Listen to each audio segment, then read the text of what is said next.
The second leg of my trip through Uzbekistan takes me from Bukhara to Samarkand. The old caravan trail still follows the same route as it did thousands of years ago, except that today, the trail has become a highway and the Bactrian camels have been replaced by trucks.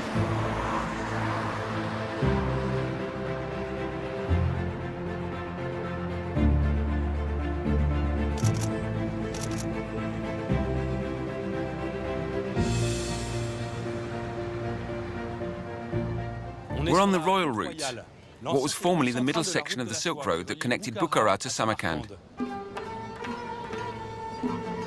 Every 40 kilometers, there was a fortified caravanserai called a rabat. This is Rabat-e-Malik, the King's Rabat, with its monumental gate, 12 meters high, that opens onto, well, not much at all. Built in the 11th century by the Sultan Shams al-Mulk, this is one of the largest and oldest caravanserais in Central Asia. On the routes, caravanserais were placed approximately 40 kilometers apart at the most, since this was the distance a caravan of camels could walk in a day. The royal route, also known as the Golden Road, due to the prosperity and significance of this area, thus had 5 main rabats on the way from Bukhara to Samarkand. These rabats were just as important as gas stations, but the truckers today don't even glance at them as they go by. The Golden Road has been a vital part of the Silk Road ever since the first caravans were reported to have traveled it nearly 3,000 years ago. And in the 4th century, this was the road that the Chinese monk Faxian took when he set off in search of the sacred Buddhist texts in India and Afghanistan. Later on, it was also via this road that Manichaeism, the religion of good and evil, would spread from Iran and Islam from Saudi Arabia. A little to the north of the road lies the ancient city of Nurata. It would become one of Alexander the Great's most distant conquests. If Alexander stationed his army here, it was because of the pure freshwater spring which gushes forth in the middle of this desert.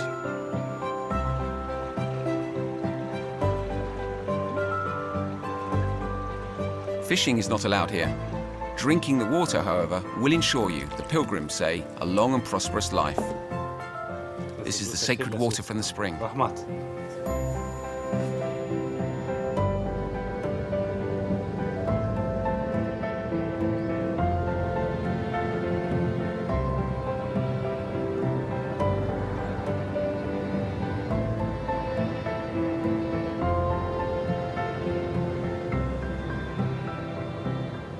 This fortress in adobe was built by Alexander the Great in 300 BC using the same technique that is still used today. Although worn down by centuries and centuries of erosion, Alexander's fortress is still standing in spite of everything, like a witness, a sentinel keeping a lookout on the steppes of the ancient world as it was known to Europe until Marco Polo. It's seen all the great conquerors of Asia come by, from Genghis Khan to Stalin.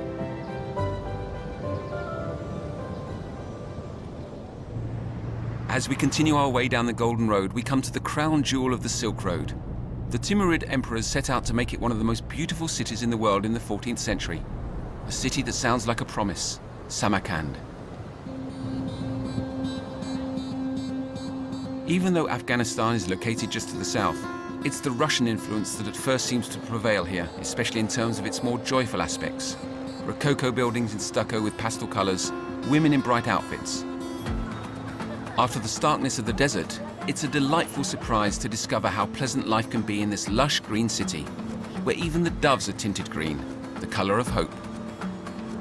Samarkand indeed owes its fortune to the mildness of its climate, or more precisely, to the man who thus decided to make it his capital, a capital unsurpassed by any other, Tamerlane, or Timur the Lame, the Turco-Mongol clan leader who became a world conqueror.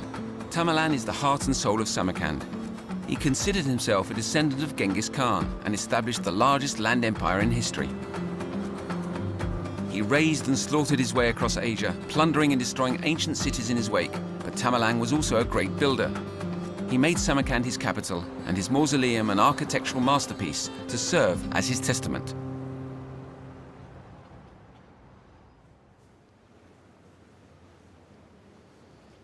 This is Tamerlane, the terrible cenotaph.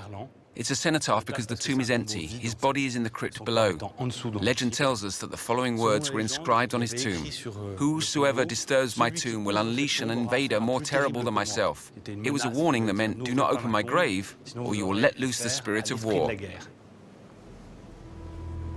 Everyone heeded this warning for centuries until the Soviets, who were neither religious nor superstitious, decided they wanted to open the tomb in order to study his remains. It was the anthropologist Gerasimov who opened it on the night of the 21st of the 22nd of June, 1941. And that same night, Hitler launched the Nazi Operation Barbarossa and invaded the USSR. That didn't stop the Soviets from pursuing their examination of the skeleton. One of the things they discovered was that the hair that was still on Tamerlane's head was red. Again, according to the legend, which the Uzbeks firmly believe in, Stalin started having nightmares, seeing Tamerlane in his dreams. So he said to his henchmen, "Listen, we have to get rid of that corpse." It was taken out of the Kremlin's basement, put in a plane that circled over Moscow 3 times, before bringing the body back here to Uzbekistan. Tamerlane's remains were buried with full Islamic rituals, and a few weeks later, the Soviets won the Battle of Stalingrad. The Registan in Samarkand is regarded as one of the finest examples of Persian architecture. Although construction began under Tamerlane, the mosques and gigantic madrasas around the square are mainly the work of his grandson, the Timurid Sultan Ulugh Beg. Completed in 1420, the Madrasa Ulugh Beg was the largest university in Central Asia. Many subjects were studied here, the Quran of course, as well as astronomy, mathematics, philosophy and literature. The Sultan himself would come to talk or even study with the students. Ulugh Beg was a poet, mathematician and astronomer who made Samarkand the empire's brilliant intellectual center.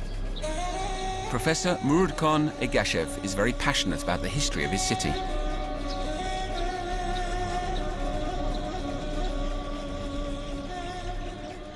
Before all this architecture was here, this was a huge marketplace back in the time of Amir Timur. The Registan. The sandy place. And all 6 avenues in the city of Samarkand came through here. This was the terminus for the caravans. Of course, everything here is spectacular, is extraordinary. But there's one thing in particular that I find really interesting, and that's the mosaics, especially on this madrasa. They're very original. I've never seen anything like those tigers and gazelles before in Islamic decoration. What's it about?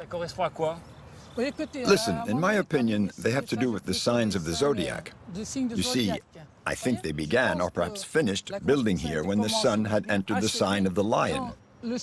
There are also other theories that say that the lion represents the students or it represents power. And in fact, on Ulugh Beg's standard and on the money of the time, we find this tiger. Okay, so it's not really a tiger, it's a lion. We usually call it a lion. Okay, and the figure being carried is thus the sun? Ah, yes, the sun with a human face represents the enlightened mind. You see, the light.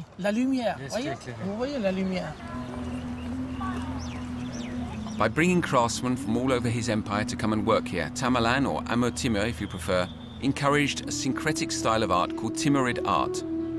One of its trademarks is the glazed tiling made of terracotta covered with a thin layer of glass that gets its bluish hue from the copper dyes.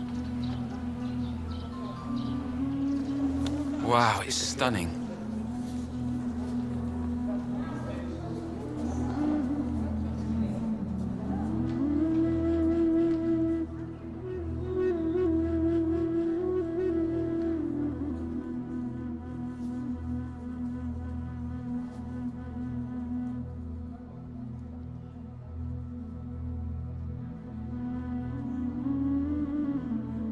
The Timurid style is also known for its trompe-l'œil designs. For example, on this dome in the Tilakari Mosque, which is covered with gold.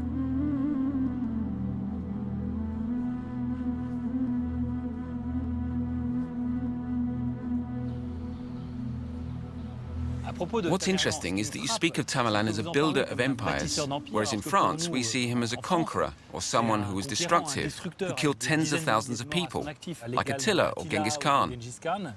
But you see him, on the contrary, as a great king. Besides, you don't see Tamerlane, that is, Timur the Lame, but Amir Timur. Tamerlane is somewhat pejorative. Tamerlane is pejorative? Yes, it means, like you said, Tamer the Lame. But wasn't he lame? Yes, he was lame. But that doesn't mean we should call him lame. You know, it's not polite. I see. So what do you call him? Simply Amir Timur. Amir Timur. Prince Timur, right? Yeah. So was Amir Timur's empire a real empire, a centralized state, or was it mainly just a lot of conquered territories? It was a real empire, a truly centralized state. For us, and for me personally, comparing Amur Timur to Attila or to Genghis Khan is, well, a little insulting. Look, the Mongols were here in our lands for almost 150 years, and they never built anything. While Amir Timur, even in the countries he invaded, set about building a lot of things. He built madrasas, caravanserais, bridges, etc. He spent most of his time on horseback, going out to conquer countries. But after each expedition, he would come back to Samarkand. And he was always thinking of his capital here in Samarkand, since he did something that was rather peculiar, quite astonishing for a conqueror, really, which was to capture, to kidnap or imprison all of the highly skilled craftsmen in the cities that he took, and then bring them back here. And so how many craftsmen, how many artists were there here in the end? Well, I can't tell you how many artists there were. Dozens? Hundreds? Maybe. There were at least 12 to 15 architecture schools here at the same time in the city of Samarkand. The ribbed domes, the torsades, everything was invented in Samarkand. The ribbed dome was really invented in Samarkand? Yes. Because later on we find them in Delhi and in many different places. But they're more recent. So they were inspired by Samarkand. The city was already legendary back then.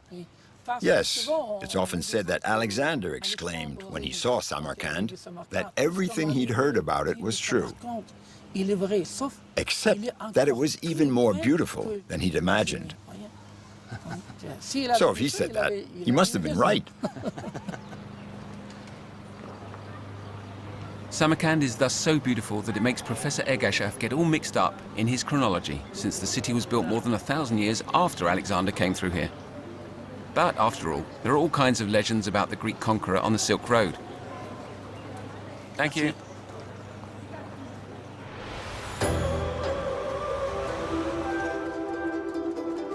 In Samarkand, the Grand Bazaar is still here to remind us of the golden age of the Silk Road. Dried fruits and nuts are a custom left over from those days. Light and long-lasting, they were a favorite food among caravaneers. Can I taste them? Are you French? Franza. Zizou. Zizou, yes. Thierry Henry. Thank you. Registan. Les fameux fruits secs. The fabled dried fruit and nuts of the Silk Road. They could be carried in caravans, and they were one of Samarkand's big attractions. The city lured people by selling these delicious fruits and nuts. And it's true that the raisins here are incredible. Wow, honey crystals. Can I taste? The diversity of the faces is amazing. I can't get over it. Transoxiana lies at the crossroads between several worlds, and the result is a mosaic of the many peoples who have crisscrossed Asia throughout history. Today, some Uzbeks look like Turks, others like Iranians, while some look Chinese, Mongol, or almost Russian.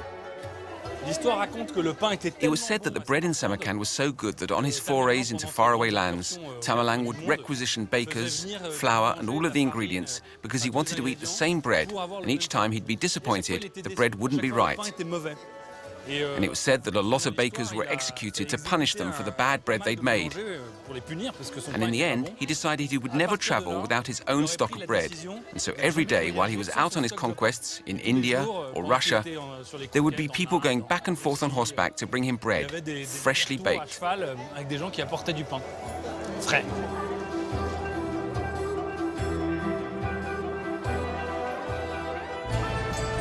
If we go outside of the city centre to Afrasiab Hill, we come upon the remains of Samarkand, as the city was called at the time of Alexander the Great. We can see the ruins of a palace which belonged to the king of the Sogdian people. This palace also served as an enormous caravanserai. The king of Sogdiana thus acted at the same time as the head of the Merchants' Guild, which is to be expected since he was the ruler of one of the greatest trading cultures in history.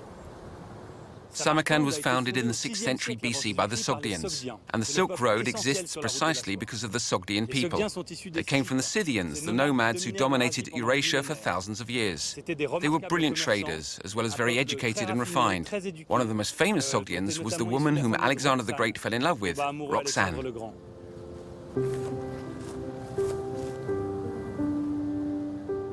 For a long time, historians didn't know much about the Sogdians, except that their merchant kingdom controlled all of the caravans and trading posts from Persia to China. As the capital of Sogdiana, Samarkand was strategically located at the crossroads of all the major trade routes, and the Sogdians, who were basically a peaceful people, managed to turn their city into the main economic and cultural center of the entire region.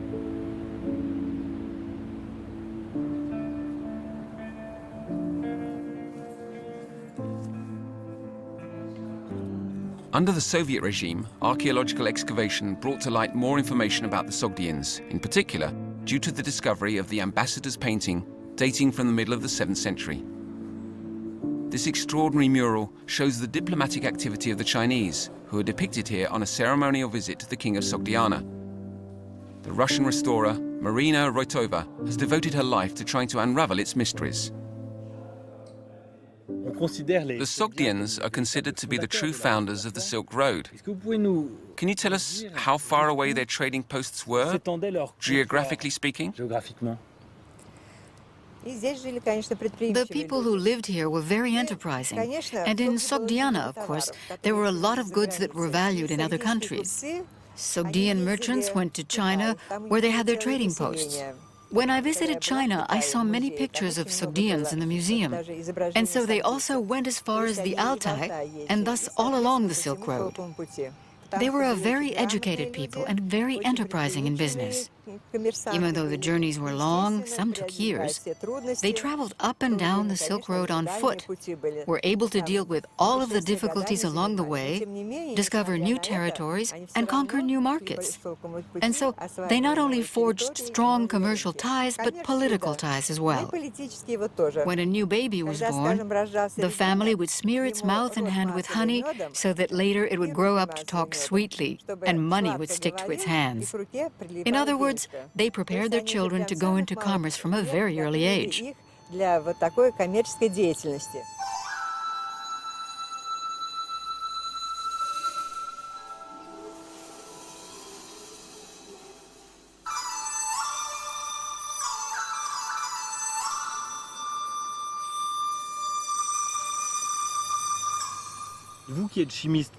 Marina, you're a chemist. In the techniques used to create this mural, do you see the historical influences as coming more from the Middle East or more from methods from Asia? The wall was prepared using a plaster made of clay, and then another kind of plaster called ganch was applied. Once the ganch was dry, they painted on top of it. This is a technique that is only used in Central Asia. As for the colors, various pigments were used. Ochre, charcoal, and gypsum were local pigments. But lazurite, which provided the color blue, was imported from Badakhshan. And studies have shown that the cinnabar, used for the red paint, and the ceruse, or white lead, were probably imported from China. Marina, you've been restoring this mural for almost 4 decades now. You've dedicated your life to it. What do you think about when you're working on it? What is it that moves you in this work of art? When you're working, especially out on the excavation site with the archaeologists, you feel like you're traveling back in time. You've left the 21st century and gone back to the 8th or the 7th century. Or even earlier, depending on the period in which the painting was created. It really is extraordinary. Your heart starts to beat as you uncover the painting very delicately, centimeter by centimeter. You can't wait to see what comes next. What else will you find? It's a very fascinating process, revealing the painting and seeing what was painted thousands of years ago.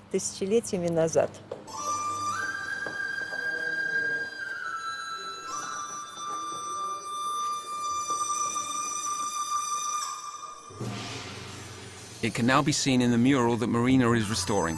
What makes Samarkand the epicenter of the Silk Road is the very visible influence of China. Silk, paper, printing, porcelain, gunpowder. The Chinese discovered all of these things centuries before Europe did. And these technical advances then passed through the hands of the Sogdians of Samarkand.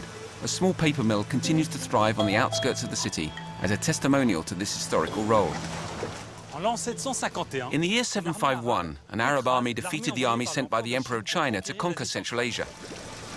The Chinese prisoners of war were sent to Samarkand as slaves, where they would reveal the secret of making paper from the bark of the mulberry tree.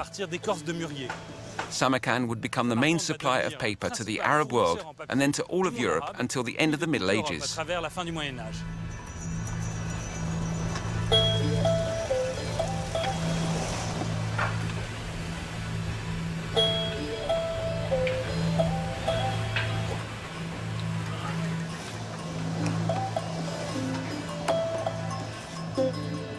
This fiber is incredibly resistant. I can't even... Can I try? So I'm taking it, I put it here, and then I pull? Was that right? To make paper, you need a lot of bark and even more water. The technique is relatively simple. First, the mulberry bark is left to soak in boiling water in order to soften it. Then a knife is used to remove the outer skin from the long fibers underneath. By mixing these fibers together again and pounding them for hours, in this case with the mechanical pestles operated by the watermill, a fairly liquid paste is obtained, which is then filtered, pressed and dried to obtain these beautiful sheets of paper.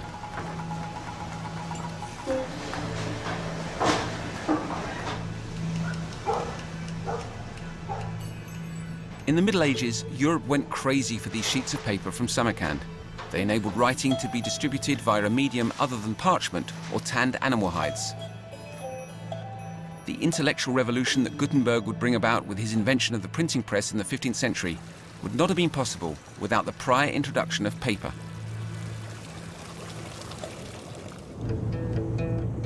In the Travels of Marco Polo describes Samarkand as a noble city adorned with beautiful gardens, surrounded by a plain, in which are produced all the fruits that man can desire.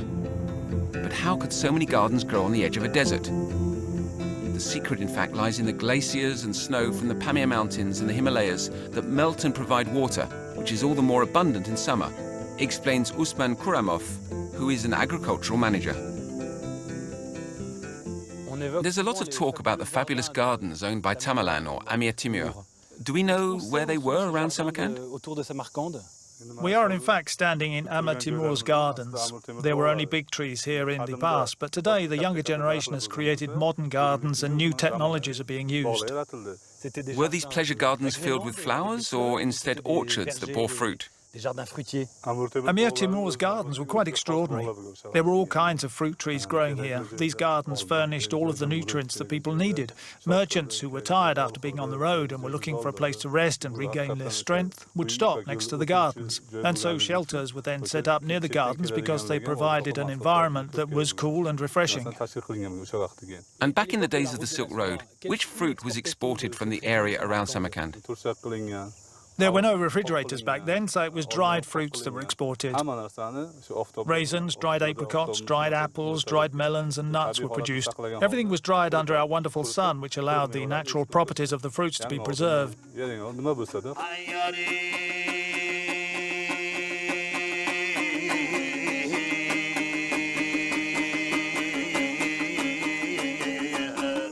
As I leave Samarkand, I feel like I'm crossing a milestone. We have passed the halfway point in our journey, and there are many little signs that tell us this. This is the end of the world known to Western culture, the world of the Mediterranean and of Persia. I'll soon be entering a new world, the realm of the Middle Kingdom.